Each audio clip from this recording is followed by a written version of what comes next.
Welcome in, guys. It's Wednesday. That means we got a lot of day baseball. So I'm gonna try to run through a little quicker, get this to you guys sooner before those day games get going. Down day yesterday puts us about even now in the last couple of days here, and a lot of action to get to today, John. Lots of like in this early card. Yeah, before we get that, we'll talk a little bit about last night's disaster, because that's the one thing we are is transparent. We tend to win every day. Yesterday got started like it looked like it was going to be one of those days for us. We had Rockies plus 200. They were up 4-0. Brewers broke on top 3-0, and Reds were up 5-1 to start those first few early games. And I already started to stop pouring myself a little bit celebratory wine. Rockies and Reds held on both to win their games, but Brewers blow one of our another bad beat, just another bad beat. And Devin Williams comes in to close that game. He came in with a 0.42 ERA, allowing one earned run all season so far. We're ahead 5-3 going into the ninth, not one, and he gives up 4 in that inning, even without even getting an out. So we lose that one, and that was the downfall. All the chips fell down from there the rest of the night. It's a -5 unit night, a terrible fucking night. We're back at it after we won Sunday. We won Monday. Tuesday, not so good. Got to be back at it today. Not in love with the card. I was in love with yesterday's card. We had losers, so we'll see what happens today. Best that I like. But just yesterday, I felt so strong with the card. Today, not so many day games. Just what do we got? We got 2 day games: San Fran, St. Louis, Milwaukee, Mini, and then the doubleheader with Atlanta. So yeah, let's get started with them, Ben. Yeah, so this first NL game here, Giants at St. Louis. Giants playing good ball. They take 2-0 series lead yesterday, crushed them 11-3. What is it now? They won 6 of 8. Meanwhile, this Cards team lost 4 straight, 2-9 their last 11. Can't back St. Louis right now anyway, anyhow. Doesn't matter who they have on the mound. They do have Montgomery coming off 6 shutout innings. Prior to that, though, he was getting roughed up. The Cards had lost his 10 prior starts. Then you have Desclafani also coming off a little bit of a bounce-back quality start. He's been pitching a little bit better lately after having a rough stretch through most of May. Giants are nobody here. Dog price, they're the hotter team, hot versus cold. Pitching edge, you could argue either side. Both pitchers been up and down all season. This is Giants are nobody. Just a team read. No way you can back St. Louis at this price. Yeah. Couple of the Giant right-handed bats are out of the lineup against Montgomery. Both J.D. Davis and Haniger get hurt last night. They'll both be out today. Remember, San Fran, a lot of lefties. They use those righty-lefty switches. Peterson a lefty, Conforto a lefty. Then other guys like Crawford and stuff, lefties. So that's why this line has gone nothing but up. Could only want San Fran. Cardinals are a disaster. Now 2-9 their last 11. They've got the worst record in the National League. So, Montgomery, I get it. He'll have an easier time with the lefties in the lineup. Still waiting for that lineup now, but could not lay this number with St. Louis. So it's San Fran and Owen. Then we have a couple more NL Central teams, Pirates and Cubbies. Cubs get the win yesterday, 11-3. They've now won 5 of the last 6 meetings in Chicago. Pirates, very streaky. They had that nice little win streak. They now dropped 4 of 6, scoring just 2 runs per game their last 3. And Cubbies have turned around a little bit. They've won 3 of 4. Smiley versus Beto. Beto will make his debut today. He was decent there in AAA, but 4.55 ERA in 12 appearances. And Smiley's coming off a quality start against the Angels. Prior to that, gave up 8 runs and 10 in the third. Smiley has to have the pitching edge to prove in big league arm. Pirates kind of trending downwards right now. It was originally supposed to be Rich Hill in this game. Would have liked the Pirates in that spot with him on the bump, but don't want to be backing a guy in his debut here. So tough game all around. Slightest of leans to the Pirates just on a number play, but I think sides Cubs. Yeah, Ben. So just got that San Fran lineup now. So Peterson and Conforto, who leads the team in homers and RBIs, they'll both sit versus the lefty Montgomery, and with Davis and Haniger out, you get some guys like Villar and Flores in the lineup today. Austin Slater, Luis Matos will be starting in center field. So that's why the line is what it is. Getting back to the Pirates-Cubs game, the Pirates was one of the games were on yesterday. Pirates broke out top 1-0. Cubs go 3-1. Pirates come back to tie it up 3-3. And then the onslaught started. They put eight more runs on the Cubs after that to make it 11-3 win. I don't know. I was watching the live, so I don't know if Ben addressed it. The kid Obito that's coming out for the Pirates, he's a 27-year-old making his major league debut. That tells me all I need to know about a pitcher. When you're first breaking into the majors at 27, that tells me the organization is not high on your stuff. 3-4 with a 4.5 something ERA at AAA. That's not impressive. The numbers, all the money's gone to the Pirates, by the way, guys, and that's where our money would have went. As Ben said, if Hill was in the box, this line opened up at 165. Right now, looking at 140, 141. But I'm staying off this game. Like I said, not impressed with the kid coming out. Pirates, as Ben said, very streaky. They're up, they're down. Cubs found some hitting last night. Maybe they'll continue to do so against the lifelong AAA kid. We'll stay off this one. And we have Phillies and D-backs. Runs been flying in this series. Phillies crushed them yesterday, 15-3. D-backs have won 8 of prior 9 meetings there in Arizona. Philly now, their last 3 games, scoring 10 runs per game. They're 8-2 their last 10, hitting 308 this week. D-backs, that 6-game win streak, still crushing 298 this week, scoring 7.28 runs per game. Both offenses going well right now, and it's a good pitching matchup. Suarez versus Kelly. Suarez, 3 straight quality starts. Last one 1 run in 6 innings versus the Dodgers. And then you have Kelly going. They've won 7 of his last 8 starts. Last 3 were all quality starts. He's been a little bit worse at home. Suarez better at home or better on the road, but even still, Kelly's worse at home is 3.56. Very solid pitcher. He still gets the pitching edge here in this matchup.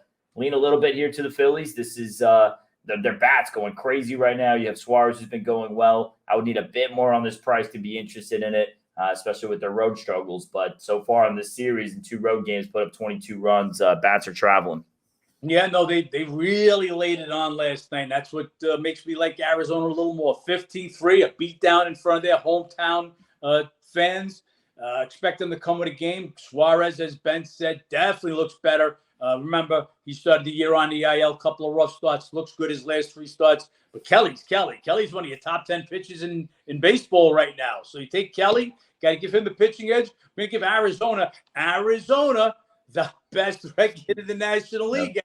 Not one of the top hitting teams. Philly's crushing the ball. So is Arizona. Philly, worst road record in the National League. Pitching edge, home team edge to Arizona. Arizona or nobody for me. When we have Blue Jays at Baltimore, O's beat them 11-6 last night. They've now won all 4 meetings this season. It's Berrios versus Bradish. Berrios, he's been very good lately. They've won 6 of his last 7 starts. He is 3-0, 1.46 in the last 4. Very solid. He had 4 quality starts versus the Orioles last year. And then in Bradish, last 2 starts, he gave up 6 runs in 9 innings. 5 starts versus the Jays last year. He went 0-2, 6.95. So pitching edge here is for Berrios. Orioles do kind of own the matchup a little bit. They've been playing well lately. They've now won 5 straight. Toronto's dropped 3 of 4. This seems like a good spot, though, for the Jays to get their first win against Baltimore this season with that pitching edge there. It's just with Bradish, not only recent struggles, but the struggles against Toronto last season. It's a Blue Jays lineup that's very they show up big, and they have some big stats. They're always top 5 in batting average, but it's big games. It's games putting up 10, 12 runs, and they kind of go quiet for 3 runs at a time. Could be one of those instances Toronto gets to Bradish today. Yeah, Toronto definitely has the pitching edge. Berrios really turning it around, pitching much better. So we'll give him the big pitching edge, pitching great lately. Pitched great against the Orioles last year. Bradish, total opposite. He got pretty much crushed all year. 4 games so far between the 2 teams, 4 Oriole wins. Don't sleep. This Oriole team just keeps doing it. Mm-hmm. Now second best record in baseball. Number's a fair number. I know the big pitching edge to Toronto, but I just think it's a fair number. No edge in this one.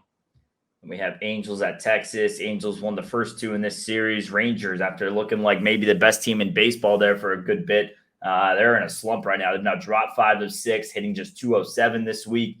Meanwhile, the Angels, they won 8 of 9. They're scoring almost 9 runs a game their last 3. Detmers versus Heaney. Detmer's coming off a solid start versus the Cubs, 1 run in 5 2/3.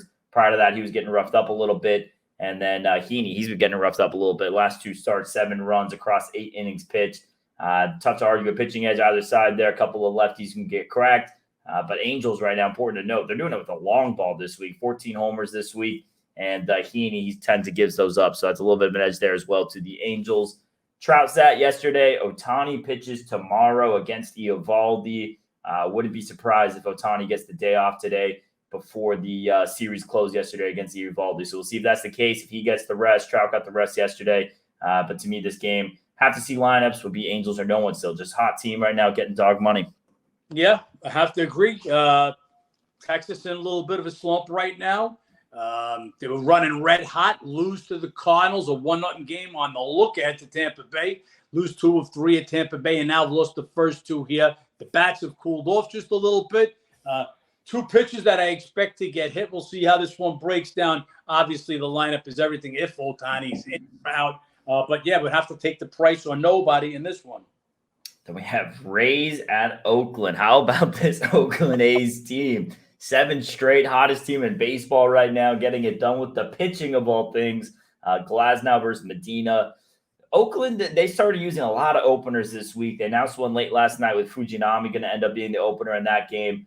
Wouldn't be surprised if they end up doing something similar today if something changes there with someone opening up for Medina. They used one for him his last outing, allowed 2 runs in 5 innings, went well for him. And then Glasnow, last 2 starts for Tampa. He's been looking like the guy he used to be. Allowed 1 run in each. The last one was a quality start over the best offense in baseball, Rangers. So he's been pitching a lot better. Can't go against Oakland. You're getting 2-1 dog with the hottest team in baseball, and they just keep getting it done. So this is A's or no one all the way. Don't overthink it. The crowd was in it last night. It was the best environment they played in. They got a little something going on right now for the A's. Well, to me, this is a huge letdown. They had the biggest attendance they've had in how long. Tampa Bay will come with a game today. Glasnow's looked better in each start. I expect Tampa Bay to win. Obviously, I am not advocating to lay 275 in this one. Let's just talk a little bit about what Oakland's done. So Oakland came into this series as by far the worst pitching staff. And by far, their ERA was 1.2 worse than the 29th team in the league, the Kansas City Royals. So they've given up 1.2 runs per game, earned runs per game, more than the Royals, who the Royals staff is abysmal. They've held Tampa Bay. Granted, Tampa Bay's a little bit of a slump, but Tampa Bay pretty much they're second in the scoring. So they've held Tampa Bay to 4 runs over the 2 games. This whole winning streak, they've really been doing it with the pitching. And they get some bats going at Pittsburgh, but this is baseball, guys. This is gambling. Yeah. Can't explain it. Turn around on a dime. The worst team in baseball by far wins 7 straight.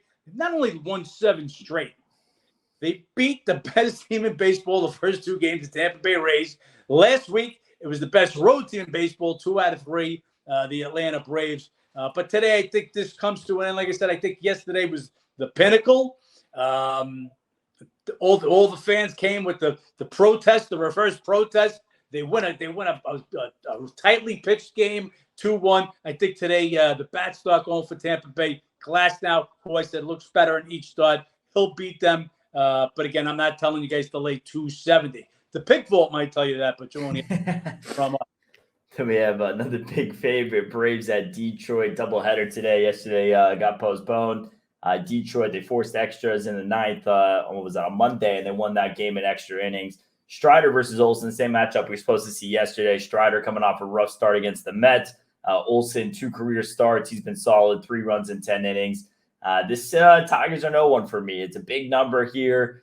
Yes, Atlanta's best road team in baseball, but Tigers snapped that 9-game losing streak. They get a big win. Momentum shifts there, and really good in doubleheaders. And you guys hear me talk about it all the time on Wednesdays and Thursdays. This Detroit team at home in the early game, something about it. The 5-1 in their doubleheaders now. I will be taking Detroit in both games of this doubleheader today. It's 2-1 dogs. If I split on that, we're up a unit. So not going to overthink this. This is, to me, Tigers or nothing in game 1. In the second game, they're going to have a bigger pitching edge with Lorenzen going. Absolutely going to like them in that spot as well. So I'm going to be on them in both games. We'll see if they can get to Strider or something about those day games in Comerica. Okay, so first game, they were a huge favorite. Braves, 255, 260. But second game, they're going to be actually right now they're about 150. They've got Dodd in the box, the left-handed Dodd against Lorenzen.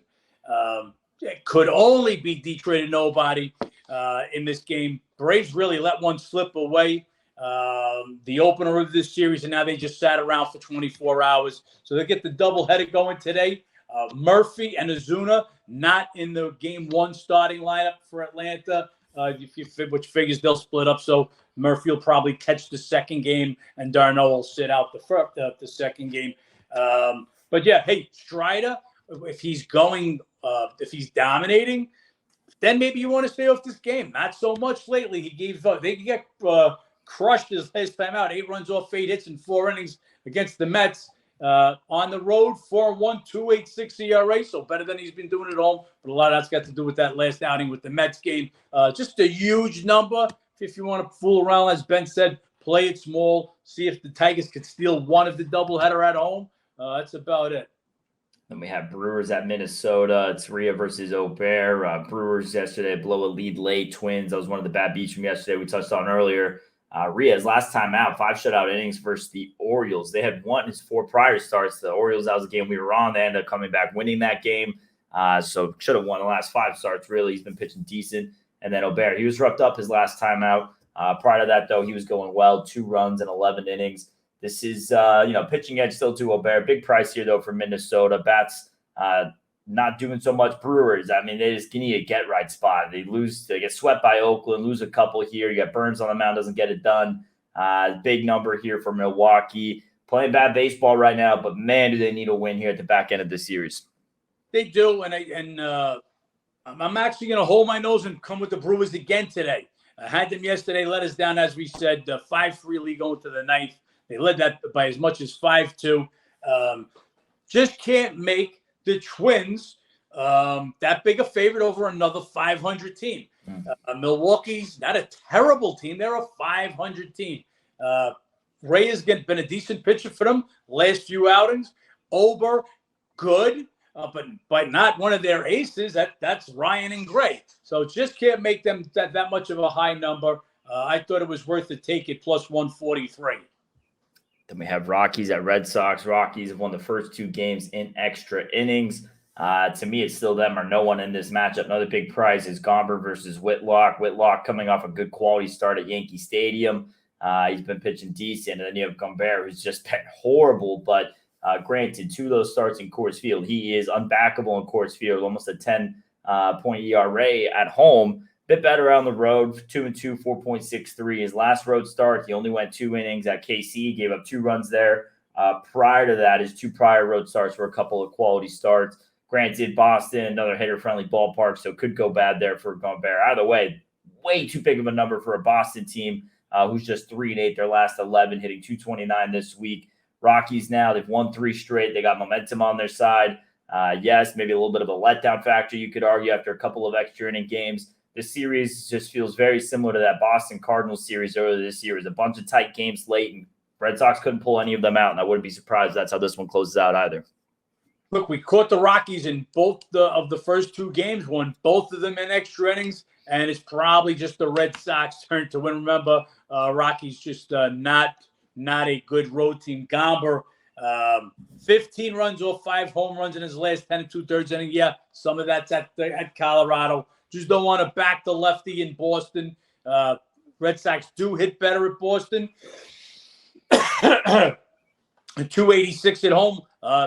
The history, lefties don't do well at Fenway. I don't expect them to do well there. Red Sox need to get back on a win. I'm not laying this game.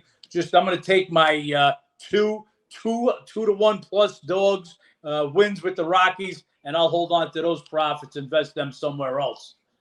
Then we have Yankees at Mets. Mets come up big early, 5-1. Yankees rally all the way back, win it yesterday. Mets had won the 5 of the 6 prior meetings in Citi Field. Interesting pitching matchup. Garrett Cole versus Verlander, former teammates. This is Verlander. I mean, just tough. Last 6 starts, every other, he's giving you a quality start, allowing 1 run, and then the other 3 gave up 5 runs in each. He was cracked his last time out against Atlanta, gave up 5 runs in 7 innings. And Garrett Cole coming off a pair of quality starts against the Dodgers and the Red Sox. Faced Mets in 21. He gave up 4 runs there.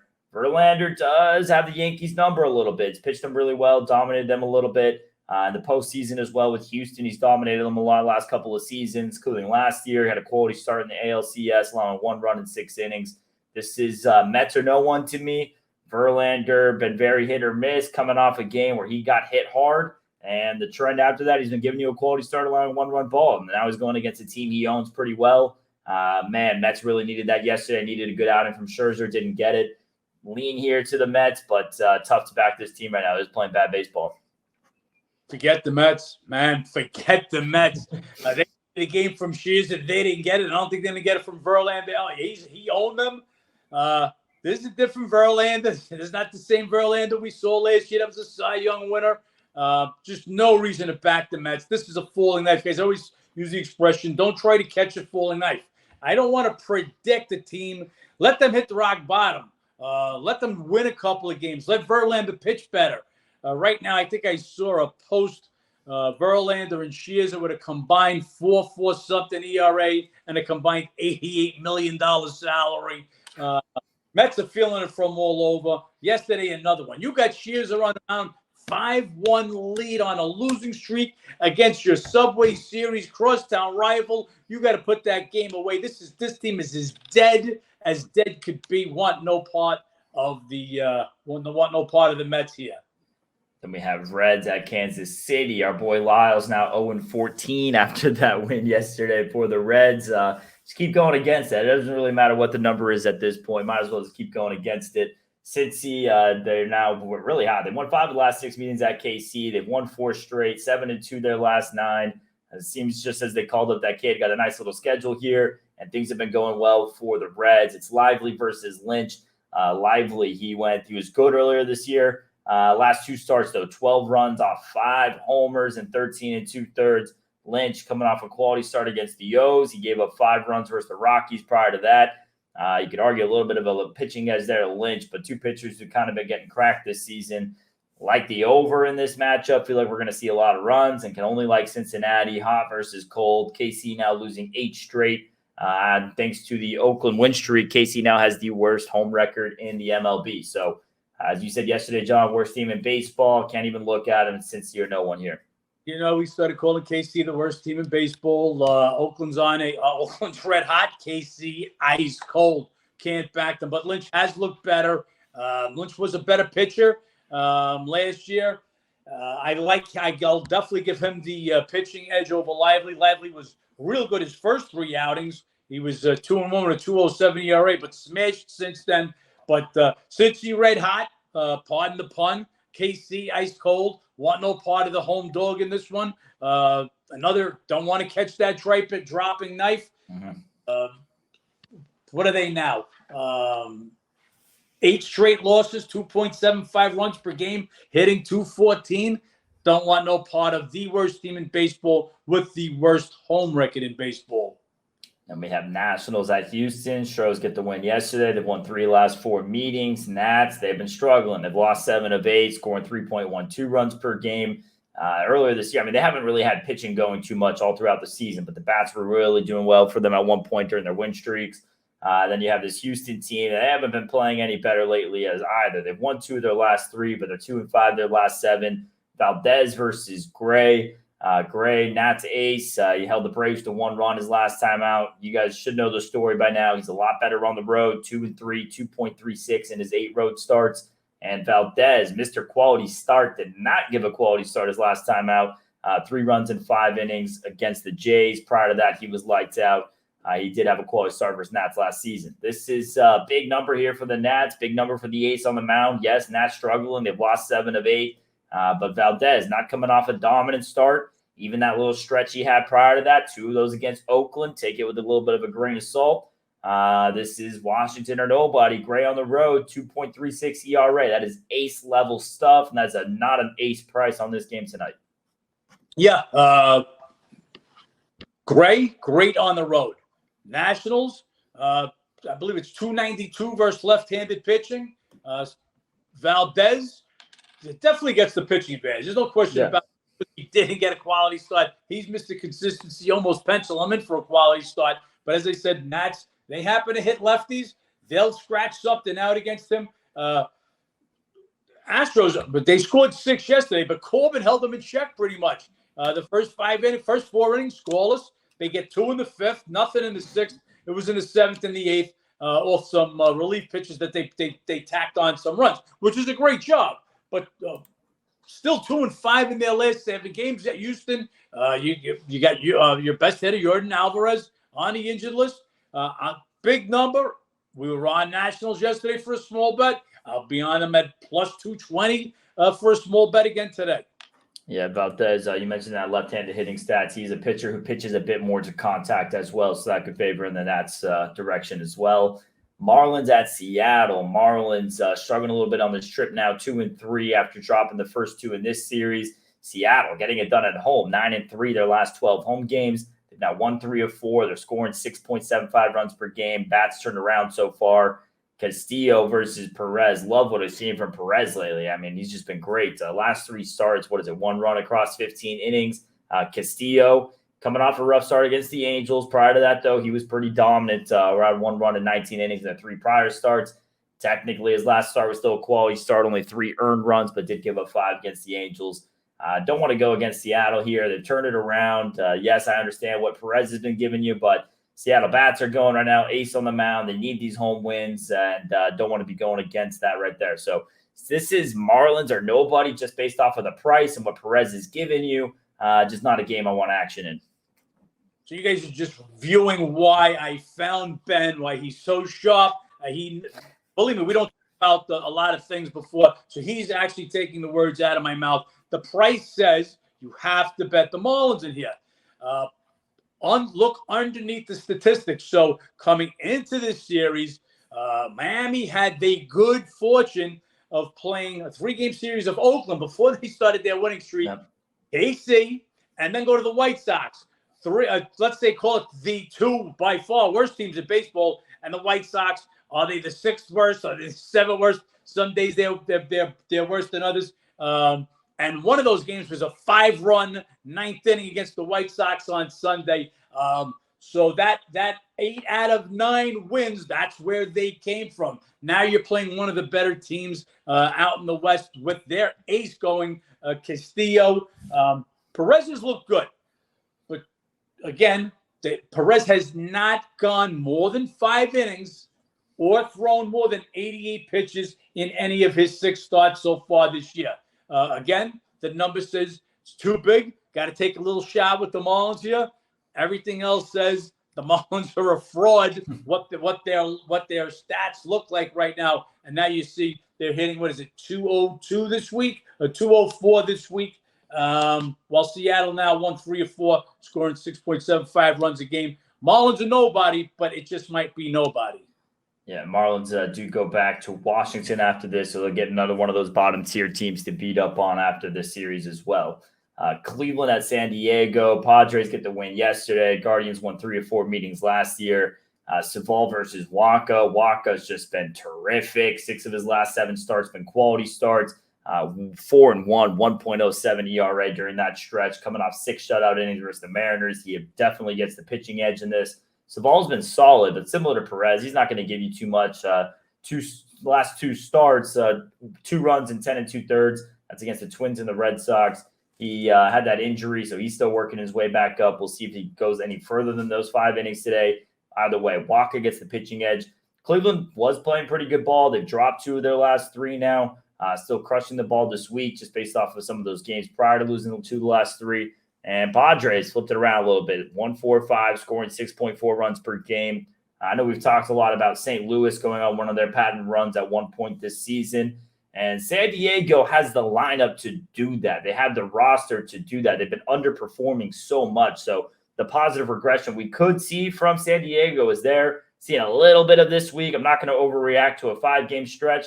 But this is what we expect from their lineup, hitting over 315, scoring almost 7 a game. So if this San Diego lineup can start producing like this, you can expect more from them. This would be San Diego or nobody. Big price for me, but Waka, too big of a pitching edge, and that lineup starting to do what they should do. Yeah, Waka with like a 107 ERA in the last 7 starts, 4-1, 107 ERA, I believe. Look, they got another game out of Musgrove last night. He gave He wasn't as dominant as he had been, but they had already had a 6-1 lead. He wound up giving up 3 runs. What they are getting, we talked about this team being one of the best lineups. The guy that's crushing the ball with them right now is a guy they just picked up off the scrap heap in Sanchez. Hit his 6th homer since he's with them last night. So put another big bat in that lineup. And yeah, this lineup could cause damage. We thought this was going to be the best lineup in the major leagues this year. You added Bogarts to this lineup. Obviously, Tatis, Machado, Soto. So yeah, this team should be able to score, but they're still 28th hitting in team batting average. Can't buck Walker's stats in this game like Cleveland yesterday. Cleveland's still hitting the ball well themselves. What are we batting here? Cleveland batting 321 this week. This game would have to go even higher for me to get interested in Cleveland.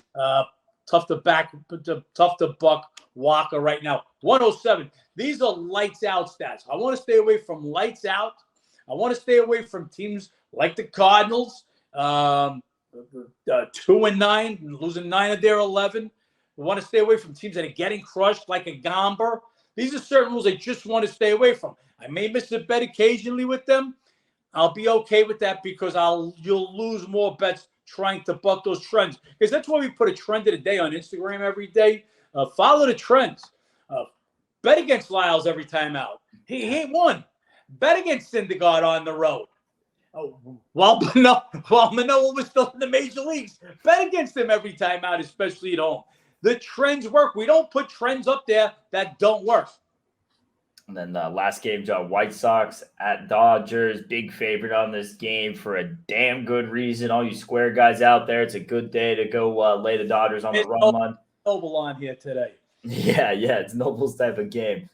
Clevenger pitched for San Diego last year and saw the Dodgers 3 times, gave up 14 runs off 5 homers and 13 innings. This year on the road, he's 2-3, 5.45 ERA, and he's only going up against the greatest pitcher in this generation, Clayton Kershaw, coming off 2 quality starts, 7 shutout innings at Cincinnati, dominant at home this season, 4-1, 1.45 ERA, massive pitching edge to Kershaw. Talked about it before yesterday's game against Lance Lynn. This is a perfect series for the Dodgers to just kind of pick up and get rhythm going. To get the 5-1 win yesterday, they got 4 of those in the first, just jumped on Lynn early, and it feels like going to be something similar here again in this spot, jumping on Clevenger early. Big number on this game. Could not find a reason to argue backing the White Sox in this. This is Dodgers or nothing. Yes, same feeling here, Ben. Dodgers now another 2 homers last night. As we said, they'll come home off a frustrating 2-4 road trip. They're the best home team in the National League. This is their get-right series. They'll continue to do so now. Like I said, most homers in Major League Baseball. Tampa Bay got off to a ridiculous start. Dodgers have caught them now. Dodgers are 3rd, just behind Tampa Bay in scoring runs. They'll score their runs. Clevenger will give them up. Kershaw's looked great his last couple of starts. And that last start was at Cincy against a red-hot Cincy team at a pitcher's ballpark. Now he's got the friendly confines of Dodger Stadium. He's been great there. So, yeah, I got no way that I'm touching the dog in this one. That's the 15-game MLB card, guys. Few bets out so far today. Some things will be changing throughout the day one, there's a doubleheader going, so those are always lineups to pay attention to. Wednesday's a getaway day, so lineups going to be changing. I mentioned maybe Ohtani stays with pitching tomorrow. A lot of things to look for. If you guys want to be updated all throughout the day, you guys know where to go. HowToBeatTheBookie.com or download the How to Beat the Bookie app. You guys will get all the information there throughout the day. We keep you guys updated. John, a little bit of a rough Tuesday, but one of the last couple of days prior to that, and we can get back in the green of the week for a good day today. That's what we'll be looking for. A lot of work to do today and tomorrow, so we're getting to it, guys, and we'll catch you here tomorrow. All right, guys, let's make some money. Let's make some money.